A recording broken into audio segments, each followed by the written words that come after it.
Buenas tardes, profesor. Vinimos aquí a exponer el Frente Nacional y el grupo está conformado por Keider Ortega. Samuel Holguín. Samuel Holguín, sí, y Pablo Garzón. Bueno, el Frente Nacional. El Frente Nacional fue un acuerdo político que tuvo como principio sacar a Rojas Pinilla de la dictadura en Colombia.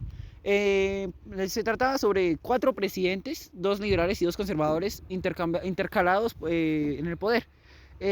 Con esto pues sacaban a la dictadura de Rojas Pinilla, que quería mantenerse en el poder por medio del partido político llamado la ANAPO, que es Alianza Nacional Popular.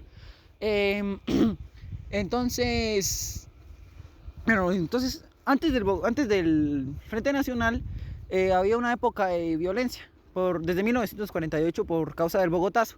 Entonces, del Bogotazo salió la época de la violencia y se crearon guerrillas. Con el fin de acabarle con la época de la violencia, el dictador Gustavo Rojas Pinilla, el general Gustavo Rojas Pinilla, perdón, decidió dar un golpe de estado atípico y mantenerse en el poder por 4 años y bueno. Bueno, hablemos de uno de los más importantes, que es Carlos Lleras Camargo, que estuvo en la presidencia desde 1958 a 1962. Bueno, este presidente destaca por haber creado las reformas agrarias, ya que antes los grupos paramilitares se adueñaban de las tierras de los campesinos y los despojaban de su terreno. Entonces, al crear estas reformas mantiene protegidos los terrenos de los campesinos y de las personas que posean tierras. Los mantiene pues bajo protección ante estas guerrillas, ya que ya no pueden entrar a los que estén metidos en esta, ¿cómo decirlo?, asociación agraria o a esta reforma que fue creada por ese presidente. Hoy voy a hablar de las consecuencias del Frente Nacional.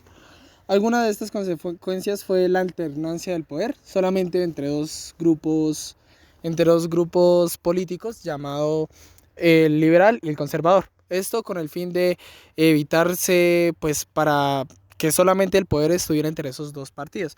También tenemos la exclusión de otros partidos o la represión de esos, para que, como dije anteriormente, el poder no se compartiera con nadie más y no hubiera tanta diversidad pluralista de movimientos políticos. También tenemos la centralización del poder, que solamente se centraba en el partido liberal y conservador, y pues esto generó muchas críticas, ya que no había no había una gran variación política ni ideológica de esos partidos.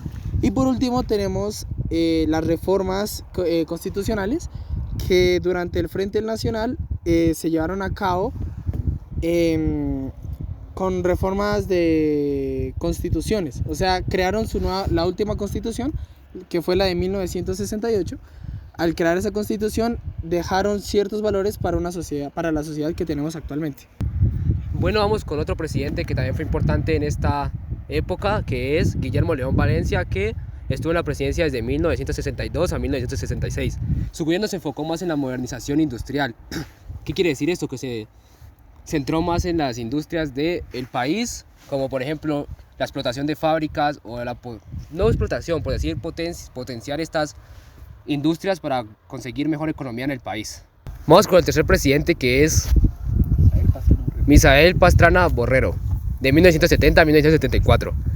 Su gobierno estuvo centrado en mejorar la democracia del país y la libertad ciudadana del pueblo. O sea, se centró más en las personas y en sus derechos como ciudadanos de Colombia, y él intentaba mejorar esta democracia, ya que antes no era demasiado justa y no había tantos derechos para las mujeres. Entonces él intentó agregar más poder a ellas en los partidos políticos.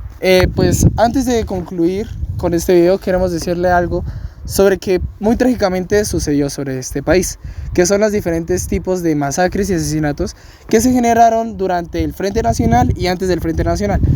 Alguno de estos es la corbata liberal, la bandera azul, sombrero de candidato, caja negra y la hoguera.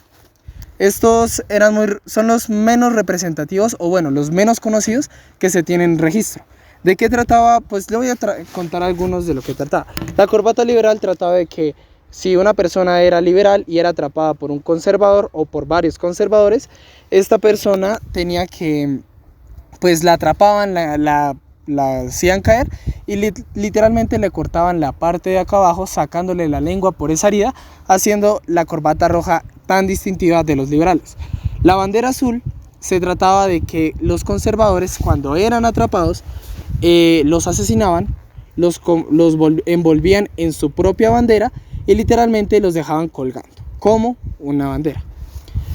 También tenemos la hoguera, que pues como lo dice, era atrapar personas, amarrarlas y quemarlas vivas.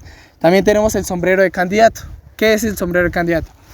Una persona, un candidato del partido opuesto, ya sea liberal o conservador, usualmente este trato o esta forma de tortura se utilizó más que todo por los conservadores para asesinar a los libertadores, ya que si aparecía un libertador como presidente, atrapaban al liberal, atrapaban al liberal y lo decapitaban en plena plaza pública y literalmente solo dejaban su cabeza a un lado y solo le ponían el sombrero al cuello, o en muchos casos empalaban la cabeza y le ponían el sombrero, o simplemente no ponían el sombrero en un palo.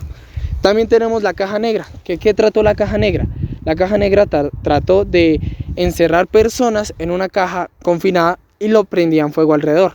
Claro está, muchas personas las cajas siempre salían con un olor ahumado, de carne ahumada, con sangre en las paredes y literalmente con cuerpos incinerados, quemados y hasta carbonizados. Antes de finalizar este proyecto, profe, queremos agradecerle la oportunidad de volver a presentar nuestro trabajo, ya que por culpa de nuestros compañeros no pudimos presentárselo adecuadamente como era debido, ya que teníamos diferentes temas diversos y no pudimos presentarlo. Muchas gracias, profesor. Somos del curso 10-3. Heider Luis Ortegas, Samuel Holguín y Pablo Garzón. Gracias.